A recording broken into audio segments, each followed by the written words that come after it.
Shalom, shalom frères et sœurs en Christ et bienvenue à la Rhapsodie du jeudi 15 septembre 2022.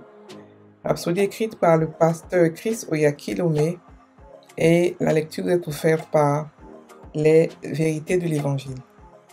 Le thème d'aujourd'hui est l'inspiration de la moisson. Et le verset de Luc 10, verset 2 qui nous dit « Alors il leur dit, la moisson est grande, mais il y a peu d'ouvriers. Priez donc le maître de la moisson d'envoyer des ouvriers dans sa moisson. » Alléluia. Le pasteur Christ dit, le Seigneur Jésus a dit, levez les yeux et regardez les champs qui déjà blanchissent pour la moisson. Et cela de Jean 4, verset 35. Il y a tellement une grande moisson d'âmes dans le royaume ces derniers jours. Le Seigneur est en train de faire un travail rapide. Nous aurons à vivre un plus grand mouvement de l'esprit qui aboutira à une moisson d'âmes sans précédent dans les lieux comme la Chine, le Moyen-Orient et d'autres régions qui ont été jugées difficiles à pénétrer. Ces vastes champs d'âmes sont mûrs et ils seront massivement atteints par l'évangile de Christ. Dieu nous a confié la tâche la plus sublime de tous les temps, qui est la prédiction de l'évangile à toute créature. Il pourrait utiliser les anges pour prêcher l'évangile pour le salut des hommes, mais il ne l'a pas fait. Il nous a choisis au contraire. La nouvelle et le message les plus importants au monde nous ont été confiés pour toute génération. L'évangile de Jésus-Christ, dont il a dit qu'il sera prêché dans le monde entier pour servir de témoignage à toutes les nations, alors viendra la fin. Et cela est de Matthieu 24, verset 14. Alléluia. Soyez fervents dans l'esprit et prêchez l'évangile n'importe où et partout. Que la lumière de Christ brille à travers vous à tout temps. Conduisez les gens à Christ. Son message que nous portons est rempli de la puissance divine qui sauve et transforme la vie des hommes. Alors proclamez-le avec intensité. Lancez le défi, avertissez et incitez ceux qui sont autour de vous, qui n'ont pas reçu Christ, à faire autant. Nous sommes dans les temps de la grande moisson, et la grâce de Dieu pour le salut a été déversée sur tous les hommes. Alléluia. Fin de la Rhapsodie. Alors, le pasteur aujourd'hui parle de quelque chose de vraiment important, comme d'habitude, de l'inspiration de la moisson. Il nous dit que la moisson est grande. La moisson est grande, mais il y a peu d'ouvriers. Et qu'il faudrait que nous prions, d'après le verset d'ouverture, que nous prions le maître de la moisson d'envoyer des ouvriers dans sa moisson. Il veut dire qu'il y a beaucoup de chrétiens. On est nombreux sur la terre. Mais ceux qui, effectivement, ont ce fardeau pour pouvoir toucher les âmes, pour pouvoir envoyer la bonne nouvelle partout, ceux-là ne sont pas nombreux. Donc ce que nous devons faire, ceux qui prient, ceux qui font des efforts, ceux qui prient, ceux qui sont sacrificateurs physiquement et spirituellement, ils doivent prier Dieu afin que le Saint-Esprit envoie d'autres personnes pour les aider. Parce que quand nous ne sommes pas aidés dans cette moisson, le boulot n'est pas fait effectivement. Par exemple, s'il y a des personnes qui ont des missions qui ne l'accomplissent pas, et il faudrait que ces missions soient accomplies. Donc d'autres personnes qui font, ceux qui le font ont beaucoup plus de boulot. Parce que d'autres n'ont pas pu faire leur mission. Alléluia. Et il explique que dans ces derniers temps que nous sommes, il y aura un grand mouvement de l'esprit qui aboutira à une moisson d'âmes massive en Chine et au Moyen-Orient. Tous ces pays qui ont été avant difficiles à pénétrer, qui étaient avant compliqués, qui étaient avant fermés. Effectivement, on voit aujourd'hui que la Chine a été ouverte. Les pays comme la Corée du Nord, la Corée du Sud ont été ouverts. Donc nous devons profiter de cela. Et ce n'est pas forcément aller physiquement qui va faire que ils vont être touchés. Non. Aujourd'hui, nous avons l'Internet par lequel nous pouvons prêcher l'évangile. Nous pouvons toucher tout le monde à travers le monde par l'Internet en étant assis chez nous. Alléluia. Donc, profitons de ce temps-là où on n'a pas besoin de forcément se déplacer physiquement, mais notre voix peut partir loin avec un outil que nous avons à notre disposition qui est l'Internet. Jésus a dit quoi? Que aller par toutes les nations et prêcher mon évangile.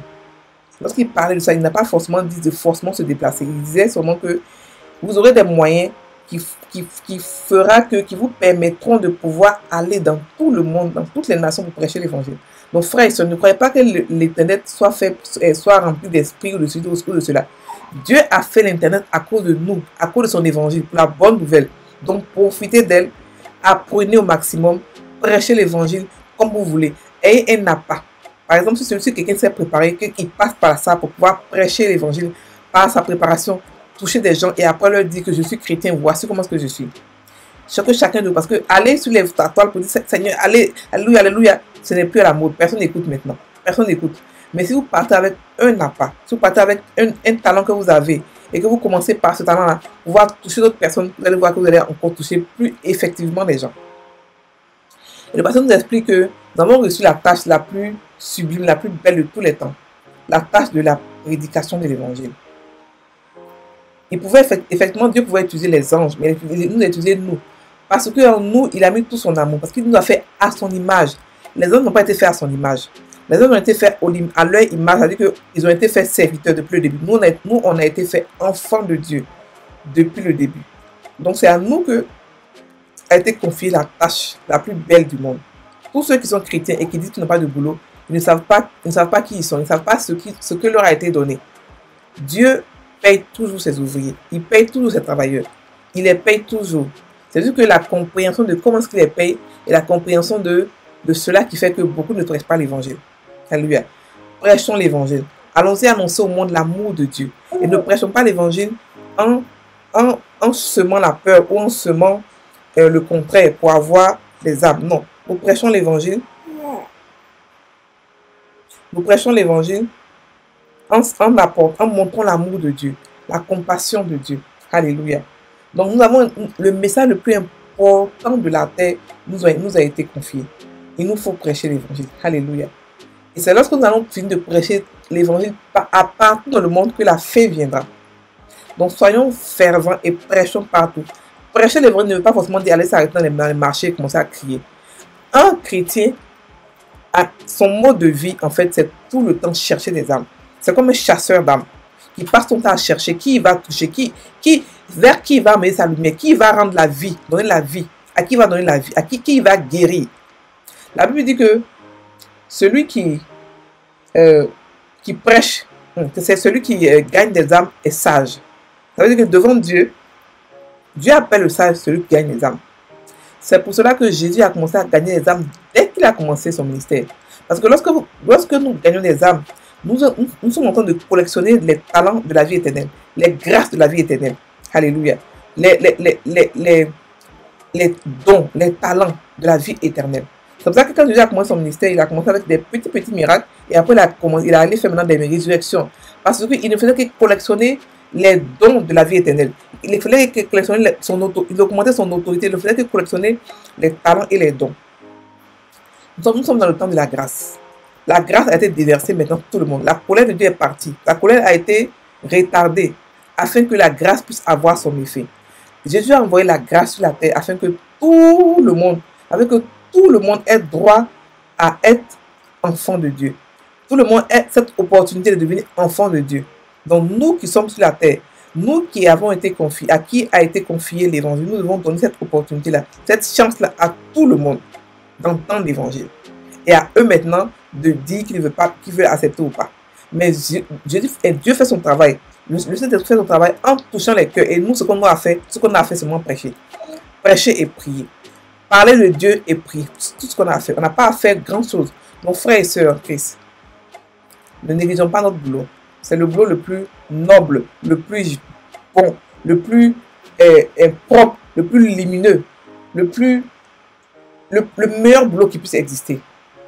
Donc, commençons à prêcher l'évangile, à parler de Jésus aux gens, de la bonne nouvelle qui englobe toutes sortes de cadeaux, qui englobe la nature divine, la nature de Dieu, qui englobe la santé divine, la prospérité, l'amour, la joie, la paix, l'héritage de Dieu, tout ce que vous pouvez imaginer, le Saint-Esprit, le parler en langue, l'autorité sur Satan, l'autorité sur la mort et sur les maladies, l'autorité sur les challenges de la vie. Tout ça, c'est englobé dans la bonne nouvelle. Donc, donnons la nouvelle. Elle est bonne. Elle mérite d'être donnée. Elle mérite d'être partagée dans le monde entier. Alléluia. On va maintenant passer à la confession. L'évangile glorieux du Dieu bienheureux m'a été confié et je saisis toute occasion pour gagner les âmes et les amener à Christ.